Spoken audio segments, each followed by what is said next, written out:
Option trading अगर आप करना चाहते हो तो पूरा बेसिक्स के साथ आज हम इस वीडियो में कवर करने वाले हैं। ऑप्शन ट्रेडिंग करने से पहले आपको कई सारी बेसिक चीजें पता होनी चाहिए। अगर आपको वो चीजें नहीं पता है या उनके बारे में जानकारी नहीं है तो आपका गारंटीड लॉस ही होने वाला है। तो काफी सारी चीजें जैसे कॉल और पुट क्या होता है, ऑप्शन चेन क्या होती है, स्ट्राइक प्राइस क्या होता है, ट्रेड कैसे लेना है, ट्रेड को एग्जिट कैसे करना है, स्टॉप लॉस कैसे लगाना है, सब चीजें हम इस वीडियो के अंदर आज सीखेंगे। वीडियो थोड़ा लंबा हो सकता है तो मैं चैप्टर्स डिस्क्रिप्शन में डाल दूंगा। अगर आपको किसी स्पेसिफिक पार्ट पर जाना है तो आप जा सकते हो। तो चलिए प्रोसेस की ओर बढ़ते हैं। ऑप्शन ट्रेडिंग करने के लिए दोस्तों आपको सबसे पहले एक डीमैट अकाउंट की जरूरत होती है। तो मैं जीरोधा यूज करता हूं, इसीलिए मैं जीरोधा पर आपको बता रहा हूं। जीरोधा में अकाउंट ओपन करने के बाद एक और चीज आपको चेक करनी है कि जब भी आप डीमैट अकाउंट ओपन करते हो आपको एफएनओ की जो सेगमेंट है उसको एक्टिवेट करना पड़ता है। सेगमेंट एक्टिवेट करने के लिए 6 महीने की बैंक स्टेटमेंट की जरूरत पड़ सकती है, या तो आप आपकी सैलरी स्लिप अपलोड कर सकते हो या पिछले साल का आईटीआर अपलोड कर सकते हो। तो ये सेगमेंट आपको पहले एक्टिवेट करा लेनी है। अगर आपको नहीं पता कि एक्टिवेट कैसे करनी है जीरोधा में तो मैंने ऑलरेडी वीडियो बनाकर रखा है चैनल पर, मैं लिंक डिस्क्रिप्शन में डाल दूंगा। आप वहां जाकर सेगमेंट पहले एक्टिवेट कर लेना, उसी के बाद आप एफएनओ में ट्रेडिंग कर पाओगे, नहीं तो नहीं कर पाओगे। सबसे पहले लॉगिन करने के बाद आप वॉच लिस्ट वाले सेक्शन में आ जाते हो। वॉच लिस्ट वाले सेक्शन में आने के बाद आपको ये जो ऑप्शन है इसके ऊपर जाना है। इसमें आने के बाद ये जो डिस्कवर वाला सेक्शन है इसमें आना है। यहाँ पर आकर आपको इधर ये जो मेजर इंडाइसेस वाला जो ऑप्शन है इस पे आप क्लिक करके इधर प्लस पर क्लिक कर दीजिए। प्लस पर जैसे ही आप क्लिक करोगे आपके सामने मेजर इंडाइसेस नाम का अलग से वॉच लिस्ट बना हुआ आ जाता है, जिसमें आपको सबसे ऊपर निफ्टी 50 देखने के लिए मिलेगा, फिर निफ्टी नेक्स्ट 50, निफ्टी 100, ऐसे बहुत सारे अलग अलग इंडाइसेस देखने के लिए मिलेंगे। अब जब भी आप ऑप्शन ट्रेडिंग करना चाहते हो या तो वो आप किसी इंडेक्स में कर सकते हो, या तो आप किसी स्टॉक में कर सकते हो, या तो आप किसी कमोडिटी जैसे कि हमारा गोल्ड, सिल्वर, क्रूड ऑयल, इस सब में कर सकते हो। अब मोस्टली जो लोग हैं वो या तो स्टॉक में करते हैं फ्यूचर एंड ऑप्शंस ट्रेडिंग, या तो आप करते हो इंडेक्स में। तो हम आज इंडेक्स का एग्जांपल लेंगे, क्योंकि स्टॉक का क्या है कि हर एक स्टॉक में आप ऑप्शन ट्रेडिंग नहीं कर सकते। कुछ चुनिंदा स्टॉक्स है उन्हीं में आप ऑप्शन ट्रेडिंग कर सकते हो, और स्टॉक में ऑप्शन ट्रेडिंग करने के लिए आपको थोड़ा मार्जिन भी ज्यादा चाहिए रहता है, उधर लिक्विडिटी का भी थोड़ा इशू रहता है। इसीलिए आप अगर शुरू कर रहे हो तो इंडेक्स के साथ आप कर सकते हो और एक छोटे कैपिटल के साथ कर सकते हो। तो एग्जाम्पल के लिए हम आज इंडाइसेस में कैसे आप ऑप्शन ट्रेडिंग कर सकते हो इससे सीखेंगे। तो जिस भी इंडेक्स में आपको ट्रेड करना है वो आपको इधर देखने के लिए मिल जाएगा। हर एक इंडेक्स ऑप्शन ट्रेडिंग के लिए अवेलेबल नहीं है, पर निफ्टी 50 आपको मिल जाएगा, निफ्टी मिड कैप मिल जाएगा, निफ्टी बैंक मिल जाएगा। इसी के साथ साथ अगर आप सेंसेक्स देखोगे तो सेंसेक्स भी आपको ऑप्शन ट्रेडिंग के लिए मिल जाता है। तो मैं सेंसेक्स का ही आज आपको एग्जांपल लेकर बता देता हूं। क्योंकि आज सेंसेक्स की एक्सपायरी है। अभी एक्सपायरी क्या होती है सब कुछ हम जानेंगे। उसके लिए मैं सेंसेक्स पर क्लिक करके सबसे पहले तो ये जो ऑप्शन चेन है इसको ओपन कर लेता हूं, क्योंकि ऑप्शन चेन अगर एक बार को आपको समझ गई, बेसिक चीज़ें भी समझ गई, तो बहुत सारी चीज़ें आपको क्लियर हो जाएगी। तो ऑप्शन चेन पर क्लिक करने के बाद सबसे ऊपर आपको OI देखने के लिए मिलेगा। OI का मतलब होता है ओपन इंटरेस्ट। अब ओपन इंटरेस्ट मतलब एक काइंड ऑफ ओपन पोजीशंस कितनी है वो बताता है हमको। तो ये इधर देखने के लिए मिलेगा, आपको अलग अलग डेट्स देखने के लिए मिल रही है। सेंसेक्स का फिलहाल प्राइस क्या चल रहा है वो आप इधर देख सकते हो। तो ये जो भी डेट्स आपको देखने के लिए मिल रही है इसका मतलब ये होता है कि इस पर्टिकुलर दिन पर ये जो भी कॉन्ट्रैक्ट्स आपको नीचे दिखाई दे रहे हैं ये एक्सपायर हो जाते हैं, यानी कि 13 मार्च को आप इनमें ट्रेड नहीं कर सकते, ना इनको होल्ड कर सकते हो। तो 12 मार्च को ऑटोमेटिकली ये सारे कॉन्ट्रैक्ट जो है वो एक्सपायर हो जाते हैं। अगर आप 19 वाला सेलेक्ट करोगे तो ये सारे कॉन्ट्रैक्ट जो आपको दिख रही है 19 मार्च को एक्सपायर हो जाएंगे। तो आपको सबसे पहले कौन से एक्सपायरी पर ट्रेड करना है वो डिसाइड करना होता है। तो जैसे ये सेंसेक्स है, सेंसेक्स की एक्सपायरी थर्सडे के दिन होती है। अगर आप निफ्टी का एग्जांपल लोगे तो निफ्टी की एक्सपायरी जो है वो ट्यूसडे को होती है। अब ये निफ्टी और सेंसेक्स हमारा, इनमें आपको वीकली एक्सपायरी भी देखने के लिए मिलती है और मंथली एक्सपायरी भी देखने के लिए मिलती है। मंथली एक्सपायरी का मतलब ये होता है तो जो मंथ का आखिरी थर्सडे होगा उस दिन सेंसेक्स के मंथली कॉन्ट्रैक्ट जो है वो एक्सपायर होंगे, और जो वीकली का मतलब होता है जो भी थर्सडे होता है वीक में का उस दिन सेंसेक्स के कॉन्ट्रैक्ट जो है वो एक्सपायर करते हैं। तो मंथली भी मिल जाता है और वीकली भी मिल जाता है सेंसेक्स और निफ्टी में। बाकी जो भी कॉन्ट्रैक्ट्स है उसमें सिर्फ आपको जो है वो मंथली एक्सपायरी देखने के लिए मिलती है। तो 12 मार्च की एक्सपायरी मतलब आज ही की एक्सपायरी में अगर हम ट्रेड करना चाहते हैं तो इस हिसाब से मैंने सेलेक्ट कर लिया है। सेलेक्ट करने के बाद जब भी आप ऑप्शन चेन देखते हो हमेशा आपको लेफ्ट साइड में कॉल देखने के लिए मिलेगा, राइट साइड में पुट देखने के लिए मिलेगा। अब ये कॉल और पुट क्या होता है? कॉल और पुट का मतलब ये होता है अगर आपको लगता है मार्केट ऊपर की डायरेक्शन में मूव कर सकता है तो उस टाइम पर आपके जो कॉल की प्राइसेस है वो बढ़ती है, तो आप वो खरीद सकते हो। अगर आपको ऐसा लगता है कि मार्केट की प्राइस जो है वो नीचे की तरफ जा सकती या बियरिश मोमेंटम आ सकता है तो उस केस में आप पुट खरीद सकते हो, क्योंकि तब जाकर पुट की प्राइसेस बढ़ती है। तो आपको पहले डायरेक्शन चूज करना पड़ता है कि आप एक बुलिश ट्रेड ले रहे हो या बियरिश ट्रेड ले रहे हो। अगर बुलिश ट्रेड ले रहे हो तो कॉल बाय आप कर सकते हो, अगर बियरिश ट्रेड आप लेना चाहते हो तो पुट बाय आप कर सकते हो। हम सिर्फ ऑप्शन बाइंग की इधर बात कर रहे हैं, ऑप्शन सेलिंग भी आप कर सकते हो, पर ऑप्शन सेलिंग एक अलग दुनिया है। ऑप्शन सेलिंग के बारे में हम किसी और वीडियो में बात करेंगे। फिलहाल हम ऑप्शन बाइंग के हिसाब से सीख लेते हैं चीजें। अब ये जो आपको OI दिख रहा है, ये OI दोस्तों आपको हमेशा ध्यान रखना है, कभी भी जब आप ऑप्शन चेन में डेटा पढ़ो तो वो हमेशा ऑप्शन सेलर्स के पर्सपेक्टिव से देखनी चाहिए। मतलब ये जो भी कॉन्ट्रैक्ट्स आपको दिख रहे हैं, अब इधर OI इन्होंने लिखा हुआ है, तो OI का मतलब है कि ओपन पोजीशंस इतनी है, ये लैक्स में होती है। तो आपको क्या इससे पता चलेगा कि 9.48 लाख पोजीशंस लोगों की ओपन है इस पर्टिकुलर स्ट्राइक प्राइस पे, और यहां पर लोग क्या करके गए हैं, यहां पर कॉल बेच कर गए हैं लोग। अब जब एक कॉन्ट्रैक्ट बनता है, ऑप्शन एक कॉन्ट्रैक्ट है, तो उसके लिए एक बायर की जरूरत होती है, एक सेलर की जरूरत होती है। तो ये जो सेलर का डेटा मोस्टली हमारे पास होता है, इसमें आपको ये देखने के लिए मिलेगा कि 9.48 लाख पोजीशंस सेल साइड की इस पर्टिकुलर स्ट्राइक प्राइस पर आपको देखने के लिए मिल रही है। तो एक बात जरूर ध्यान रखना कि जब भी आप ऑप्शन चेन पढ़ो, हमेशा ऑप्शन सेलर्स की पर्सपेक्टिव से। तो अगर आपको कहीं पर भी, जैसे इधर सबसे ज्यादा पोजीशंस आपको दिख रही है 76,500 के ऊपर,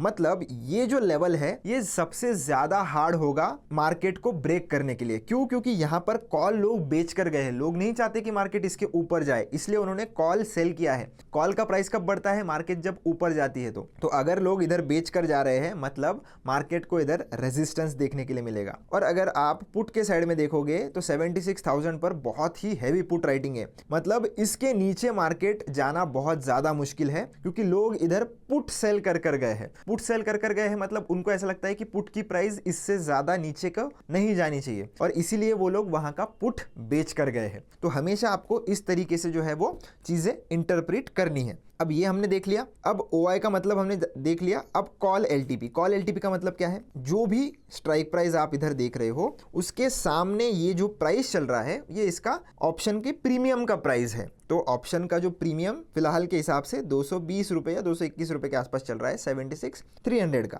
वैसे ही आपको पुट का भी देखने के लिए मिलेगा और OI भी देखने के लिए मिलेगा। अब ये जो बॉक्स हाईलाइट हुआ है, ये आपको एट द मनी की स्ट्राइक प्राइस बताता है, मतलब मार्केट इसके सबसे पास में है, वो आपको ऐसे ब्लैक इसमें हाईलाइट होकर दिखेगा। अब तीन चीजें होती है, एक होती है एट द मनी की स्ट्राइक प्राइस, एक होती है इन द मनी की स्ट्राइक प्राइस, और एक होती है आउट ऑफ द मनी की स्ट्राइक प्राइस। मतलब क्या है? मतलब जहां पर भी मार्केट सबसे क्लोज होगा, देखो अभी 76,300 से 200 पे शिफ्ट हो गया। क्यों? क्योंकि मार्केट अभी 200 से ज्यादा करीब है। तो जो भी ये ब्लैक बॉक्स आपको दिख रहा है, ये एट द मनी का स्ट्राइक प्राइस रहता है, मतलब मार्केट अभी यहां पर कहीं चल रहा है। अब इसके ऊपर के जितने भी कॉल के साइड की चीजें आपको दिख रही है, ये सारे इन द मनी के कॉल हो जाते हैं, और ये जो एट द मनी है, इसके ऊपर की जितने भी कॉल के साइड के आपको चीजें दिख रही है, ये आउट ऑफ द मनी हो जाती है। पर पुट में एग्जैक्टली इसका उल्टा होता है। पुट में जहां पर भी मार्केट चल रहा है, उसके ऊपर के जो भी स्ट्राइक प्राइसेस होते हैं वो इन द मनी के स्ट्राइक प्राइसेस होते हैं, और जो भी मार्केट के नीचे के स्ट्राइक प्राइसेस होते हैं, मतलब मार्केट प्राइस के नीचे के स्ट्राइक प्राइसेस, तो वो आपको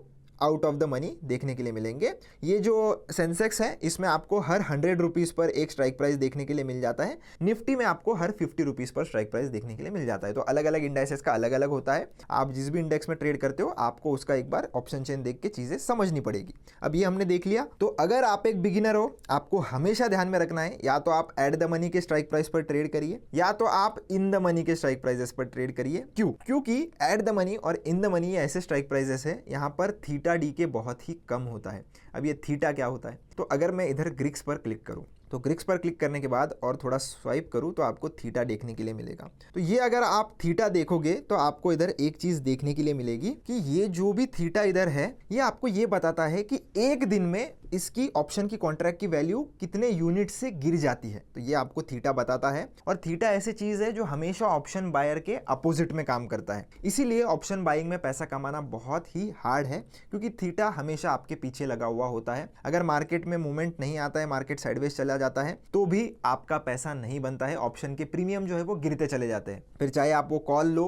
पुट लो, दोनों के प्रीमियम गिरते हैं। तो कितना ऐसे गिरते हैं और कितने स्पीड से गिरते हैं, ये आपको थीटा बताता है। तो हमेशा जिस भी कॉन्ट्रैक्ट में आप ट्रेड ले रहे हो, उसका एक बार थीटा आपको चेक करना चाहिए। अब मोस्टली आज तो वैसे एक्सपायरी है, तो थीटा आपको बहुत ज़्यादा देखने के लिए मिलेगा। पर अगर आप ऐसे किसी दिन पर खरीदोगे, जैसे कल अगर मैं खरीदने जाऊँ तो अलग कॉन्ट्रैक्ट रहेंगे, पूरा एक नया एक्सपायरी शुरू होगा, तो उसमें थीटा की वैल्यू बहुत कम होती है इन द मनी के कॉन्ट्रैक्ट्स में और एट द मनी के कॉन्ट्रैक्ट्स में। आउट ऑफ द मनी में हमेशा थीटा का जो वैल्यू है या थीटा का जो इफेक्ट है वो ज़्यादा होगा। आप देख सकते हो 134 का है आसपास इधर थीटा का वैल्यू, और प्रीमियम चल रहा है 136 के आसपास, मतलब सिर्फ 5 पॉइंट ही ऊपर है। 130 ये at the end of the day वैसे भी जीरो हो जाएगा, तो ये एंड ऑफ द डे आप अगर इसके थीटा के हिसाब से कैलकुलेट करोगे तो ये जीरो ऑलमोस्ट हो ही जाएगा ये कॉन्ट्रैक्ट थीटा के हिसाब से। तो इसीलिए आउट ऑफ द मनी में आपको ट्रेड नहीं करना है। आउट ऑफ द मनी में लोग सस्ता होता है इसलिए भाग जाते हैं, पर वहां पर पैसा बनाना और ज़्यादा मुश्किल हो जाता है। इसीलिए कैपिटल थोड़ा ज़्यादा लगेगा, चलेगा, पर आपको प्रॉफिट होगा अगर आपकी डायरेक्शन सही है और आपने स्ट्राइक प्राइस सही सेलेक्ट करके रखी है। तो अभी हमने ये सब देख लिया, तो अभी हम देखते हैं ये सारी चीज़ें सीखने के बाद कि एक ट्रेड कैसे लिया जाता है। तो उसके लिए दोस्तों मैं एग्जाम्पल के लिए कि एक ट्रेड कैसे लेना है, इसीलिए एक दूर स्ट्राइक प्राइस का एक कॉन्ट्रैक्ट ले लेता हूं। तो एग्जांपल के लिए अगर मुझे ये वाला जो कॉन्ट्रैक्ट है उसको बाय करना है, जो भी आपको बाय करना है, आपको कॉल बाय करना है, पुट बाय करना है, आपके हिसाब से उसके ऊपर चले जाइए और एक बार क्लिक कर दीजिए। जैसे आप क्लिक करोगे आपके सामने कुछ इस तरीके से ये शो करता है। शो करने के बाद आप इधर देख सकते हो सेंसेक्स 12 मार्च, ये जो भी डेट रहेगी इस तारीख को आपका ऑप्शन कॉन्ट्रैक्ट एक्सपायर हो जाता है मार्केट बंद होते होते। स्ट्राइक प्राइस क्या है और सीई का मतलब होता है कि आप कॉल साइड का डायरेक्शन ले रहे हो। इसके बाद बाय का ऑप्शन है, सेल का ऑप्शन है। आपको अगर ऊपर अगर आप स्क्रॉल करोगे तो आपको बहुत सारी चीज़ें इधर देखने के लिए मिलती है, ये करना है तो आप देख सकते हो। इसी के साथ साथ अगर आपको इसका चार्ट देखना है तो चार्ट भी आपको इधर देखने के लिए मिल जाता है। व्यू चार्ट पर आप क्लिक करिए और इधर से आप टाइम फ्रेम इसकी चेंज कर लीजिए। मैं 5 मिनट पर सेट कर देता हूँ। ये 5 मिनट पर सेट करने के बाद ये हमारे सामने इधर ये आ चुका है। इधर से आप टाइम फ्रेम चेंज कर सकते हो। तो ये चार्ट है आपके सामने, आपको चार्ट चेक करना है तो चार्ट चेक कर लीजिए। बाय पर मैं क्लिक करता हूँ, बाय पर मैं क्लिक करूंगा। ये सिर्फ मैं आपको एग्जांपल दे रहा हूँ दोस्तों, जब भी आप ऑप्शन में ट्रेड लेते हो तो एनालिसिस वगैरह कर लेना।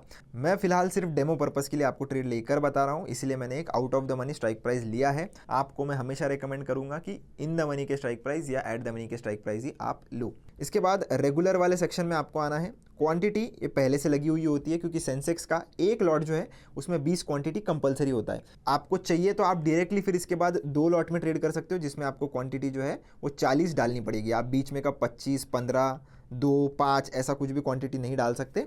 जितने लॉट आपको लेने हैं उसको आपको 20 से मल्टीप्लाई करना पड़ेगा। जैसे 5 लेने हैं तो 20 से मल्टीप्लाई करें, 100 आंसर आएगा, तो 100 क्वांटिटी आपको इधर डालनी पड़ेगी। मिनिमम एक लॉट में आपको ट्रेड करना पड़ता है और 20 क्वांटिटी आपको लेनी ही पड़ेगी। और एक यूनिट की प्राइस कितनी चल रही है, लगभग 9-10 रुपये के आसपास, तो 9 2 180 रुपीज़ के आसपास आपको मार्जिन लगेगा। और मार्जिन इधर नीचे शो भी होता है। अब 2 ऑप्शन है आपके पास, इंट्राडे और ओवरनाइट। इंट्राडे का मतलब ये होता है कि अगर आप इंट्राडे ट्रेडिंग कर रहे हो 3:20 के पहले ही, वैसे 3:25 का टाइमिंग है पर 3:20 के पहले ही अगर आप अपनी पोजीशन को बेच दोगे, आज ही खरीद के, आज ही मार्केट बंद होने के पहले 3:20 के पहले आप उसको बेच दोगे, तो उसे हम इंट्राडे ट्रेडिंग कहते हैं। अगर आप खुद से नहीं बेचते हो 3:20 तक तो ये ऑटोमेटिकली भी बिक जाता है और उस केस में आपको पेनल्टी भी लगती है। तो इंट्राडे ट्रेडिंग, तो इंट्राडे सेलेक्ट कर रहे हो तो आपको ट्रेड लेकर सेम डे एग्जिट भी करना पड़ेगा 3:20 के पहले। अगर आप ओवरनाइट सेलेक्ट करते हो तो इस केस में आपको ये जो कॉन्ट्रैक्ट है वो आप एक दिन से ज़्यादा होल्ड कर सकते हो। और कब तक कर सकते हो, जब तक इसकी एक्सपायरी नहीं आ जाती। अगर एक्सपायरी को 2 दिन है तो 2 दिन पूरा आप होल्ड कर सकते हो। ऐसा कुछ नहीं है कि ओवरनाइट में सेलेक्ट करके आप सेम डे नहीं बेच सकते। आप ओवरनाइट सेलेक्ट करिए और लेकर 15-20 मिनट में भी बेच दीजिए, कोई टेंशन नहीं है, क्योंकि इसमें इंट्राडे में आपको लीवरेज बिल्कुल भी नहीं मिलता। जो आपको इंट्राडे ट्रेडिंग में स्टॉक्स में ट्रेड करोगे तो 5x तक का लीवरेज मिल जाता है। ऑप्शंस में आपको ऐसा कुछ भी नहीं मिलता है। तो आप चाहे इंट्राडे सेलेक्ट करिए या ओवरनाइट सेलेक्ट करिए, मार्जिन आपको पूरा ही देना पड़ता है। तो मेरा तो सजेशन यही रहता है कि भले ही आपको इंट्राडे ट्रेडिंग करनी है, नहीं करनी है, आप ओवरनाइट ही सेलेक्ट करो, क्योंकि ओवरनाइट पोजीशन को एक बार आपने सेलेक्ट कर लिया है तो उसको आप एक दिन से ज़्यादा भी होल्ड कर सकते हो। अगर आप करना चाहते हो तो, नहीं करना चाहते तो ओवरनाइट सेलेक्ट करके बेच भी दोगे, कोई इशू नहीं है। इसके नीचे आपको मार्केट प्राइस, लिमिट प्राइस का ऑप्शन मिल जाता है। इसके ऊपर क्लिक करोगे तो लिमिट का ऑप्शन इधर है, जिसमें आप जो भी मार्केट प्राइस चल रहा है उसका नीचे का प्राइस अगर आप इधर सेट करना चाहते हो तो कर सकते हो। एग्जैक्टली इसी प्राइस पर आपका ऑर्डर एग्जीक्यूट होगा अगर वो प्राइस मार्केट में आती है तो। अगर मार्केट में वो प्राइस नहीं आती है तो नहीं होगा, पर आती है तो इसी एग्जैक्टली प्राइस पर आपका ऑर्डर एग्जीक्यूट होगा। ध्यान रखना, लिमिट में आप मार्केट प्राइस से ऊपर का प्राइस नहीं लगा सकते। अगर आप लगाओगे तो मार्केट प्राइस पर ही आपका ऑर्डर एग्जीक्यूट हो जाता है। तो ये आपको ध्यान रखना है। तो जिसको भी लगता है कि वो एग्जैक्टली, हाँ, तो जिसको भी चाहिए कि उसका ऑर्डर एग्जैक्टली एक ही प्राइस पर पंच हो और वो भी थोड़ा मार्केट के कम होना चाहिए, या मार्केट के बराबरी भी आप जा सकते हो, कोई इशू नहीं है, पर उससे ऊपर नहीं जा सकते। तो वो आप इधर लगा लीजिए और तुरंत ऑर्डर एग्जीक्यूट करवाना है तो मार्केट सेलेक्ट कर लीजिए, जो भी मार्केट में भाव चल रहा होगा उसी के आसपास आपका ऑर्डर जो है वो एग्जीक्यूट हो जाता है। आपको पैसा कितना लगेगा ये इन्होंने इधर लेफ्ट साइड में दिखाया हुआ है, मार्जिन इस ट्रेड को एग्जीक्यूट करने के लिए। चार्जेस कितने लगेंगे तो चार्जेस भी इन्होंने बताए हुए हैं, आप देख सकते हो। ये सिर्फ जब आप ट्रेड ले रहे हो तब का है, ट्रेड एग्जिट करोगे तो तब के अलग चार्जेस होते हैं। और आपके पास अवेलेबल बैलेंस कितना है ये आप इधर देख सकते हो। अब हम इसको खरीदने के लिए राइट स्वाइप करेंगे, तो राइट स्वाइप करने के लिए ये जो व्हाइट कलर का बटन है इसको पकड़कर आपको राइट में खींचना है, तो कंप्लीटेड ऐसा लिखा हुआ आ जाएगा। आपको इधर क्लोज पर क्लिक करना है, क्लोज पर क्लिक करके बैक करना है, फिर पोर्टफोलियो वाले सेक्शन में आना है और इसमें आने के बाद पोजीशंस वाले सेक्शन में आपको आ जाना है। इधर आने के बाद आपको जितनी भी आप ट्रेड लेते हो सारे इधर ही देखने के लिए मिलते हैं। NRML का मतलब होता है कि आपने इसे ओवरनाइट वाला ऑप्शन करके सेलेक्ट किया है। अगर MIS लिखा हुआ आ रहा है मतलब आपने इंट्राडे का ऑप्शन करके सेलेक्ट किया है। आपको कितना प्रॉफिट एंड लॉस हो रहा है इस पोजीशन में वो आपको इधर देखने के लिए मिलेगा, और टोटल आपकी अगर मल्टीपल पोजीशंस होगी सबको मिलाकर ऊपर कितना प्रॉफिट और लॉस हो रहा है ये आपको ऊपर देखने के लिए मिलेगा। अभी हमने देख लिया कि ट्रेड कैसे लेना है, अब हम देखते हैं कि ट्रेड को एग्जिट कैसे करना है। ट्रेड को एग्जिट कैसे करना है, इसके ऊपर क्लिक करना है, क्लिक करके इधर एग्जिट का बटन है, एग्जिट के बटन के ऊपर क्लिक करना है। तुरंत एग्जिट नहीं होता है तो इसके ऊपर क्लिक कर लीजिए। क्लिक करने के बाद क्वांटिटी वैसे ही रहेगी, मार्केट लिमिट आप देख सकते हो, मार्केट प्राइस पर एग्जिट करना है तो मार्केट पर करिए। अगर इसको ऑन करके आप लिमिट प्राइस डालोगे जो कि अब मार्केट प्राइस से ऊपर की आप सेट कर सकते हो, तो उसी एग्जैक्टली उसी प्राइस पर आपका ऑर्डर एग्जीक्यूट होगा, पर वो प्राइस मार्केट में आना चाहिए। अगर नहीं आया तो फिर आपका order end of the day cancel हो जाएगा और आपका ट्रेड एग्जिट नहीं होगा। तो मैं फिलहाल के लिए इसको मार्केट पर सेट करता हूँ क्योंकि मुझे तुरंत इसको एग्जिट करवाना है। इसके बाद चार्जेस कितने लगेंगे वो फिर से इधर लिखा हुआ है, आपको चाहिए तो आप डिटेल में देख सकते हो। और आपको ये जो वाइट बटन है इसको पकड़कर राइट खींच देना है, जैसे आप खींचोगे कंप्लीटेड लिखा हुआ आ जाएगा, क्लोज करना है और आपका ट्रेड जो है वो इधर एग्जिट हो चुका है। टोटल आपको कितना प्रॉफिट एंड लॉस हुआ वो आप इधर देख सकते हो। तो इसी प्रकार से दोस्तों आप ट्रेड लेकर एग्जिट कर सकते हो। अब अगर आपको ये सीखना है कि ये ट्रेड पर मैं स्टॉप लॉस कैसे लगा सकता हूँ, तो स्टॉप लॉस कैसे लगाना है ऑप्शन ट्रेडिंग में, उसका मैंने ऑलरेडी चैनल पर वीडियो बनाकर रखा है। थोड़ा कॉम्प्लिकेटेड प्रोसेस है इसलिए मैंने इस वीडियो में कवर नहीं किया है, वीडियो काफ़ी लंबा हो जाता तो इसलिए मैंने इस वीडियो में कवर नहीं किया है, पर मैं लिंक डिस्क्रिप्शन में डाल दूंगा। आपको चाहिए तो वो वीडियो आप ज़रूर चेकआउट कर सकते हो, उसमें मैंने डिटेल में आपको बताया है कि ऑप्शन में स्टॉप लॉस कैसे लगाना है। तो आई होप दोस्तों आपको अभी सारी चीज़ें क्लियर हो गई होगी कि कैसे हम ट्रेड ले सकते हैं, कॉल पुट क्या होता है, ऑप्शन चेन की इतनी सारी चीज़ें हमने समझी और ट्रेड लिया भी और ट्रेड एग्जिट भी किया। अब कुछ मैं आपको ऐसी टिप्स देना चाहता हूँ जो आपको एज अ बिगिनर ज़रूर फॉलो करना चाहिए। हमेशा ध्यान में रखना, अगर आप ऑप्शन ट्रेडिंग नए से सीखना शुरू कर रहे हो तो बहुत बड़े कैपिटल से शुरू मत करना, ऐसे ही कैपिटल से शुरू करना जिसको गवा कर भी आपको कुछ फ़र्क नहीं पड़ेगा। एग्जाम्पल के लिए 5, 10, 15, 20 हज़ार, उससे ऊपर अगर आप ट्रेडिंग सीखने में लगाओगे तो आपको लॉस होगा। ऐसे मानकर चलिए अगर आप 10-15 हज़ार से शुरू कर रहे हो तो वो पूरा पैसा भी आपका सीखने में जा सकता है और तुरंत आपको प्रॉफिट नहीं होगा कंटिन्यूअसली, आपको एक इसमें प्रॉफिट होगा फिर लॉस होगा। तो ये आपको चीज़ें सीखनी पड़ेगी कि ऑप्शन ट्रेडिंग होती कैसे है, काम कैसे करती है, किस दिन पर कैसा मूव आता है, ट्रेड कैसे लेना है, कितने टाइम तक होल्ड करना है। ये विथ एक्सपीरियंस आपका बिल्ड होगा तो 3-4 महीने में ये सारी चीज़ें आपको क्लियर हो जाएगी। आप अभी शुरू करिए, जैसे आप प्रैक्टिस करोगे आपको बहुत सारी चीज़ें फिगर आउट हो जाएगी। तो तुरंत बड़े कैपिटल से शुरू मत करना, हमेशा एक टारगेट डिसाइड करना, एक स्टॉप लॉस डिसाइड करना, उससे ऊपर ना लॉस करना, उससे ऊपर प्रॉफिट के ज़्यादा लालच में भी मत जाना, ट्रेड को एग्जिट कर देना। और ऑप्शन बाइंग से पैसा कमाना डिफिकल्ट है तो ओवरनाइट आपको ये स्किल आ जाएगी ऐसा बिल्कुल भी एक्सपेक्ट मत करना। टाइम देना आप कर सकते हो, बस टाइम लगेगा तो उतने टाइम के लिए आपको प्रैक्टिस जरूर करनी पड़ेगी। होप आपको ये वीडियो पसंद आया होगा। वीडियो अगर पसंद आया हो तो चैनल को सब्सक्राइब जरूर करना, वीडियो को लाइक जरूर करना। अगर आपको कोई भी क्वेश्चन, डाउट या कुछ भी दिक्कत है तो आप कमेंट सेक्शन में मुझसे पूछ सकते हो, मैं आपको जरूर जवाब दूंगा। मिलता हूँ आपसे ऐसे इंटरेस्टिंग वीडियो में, धन्यवाद।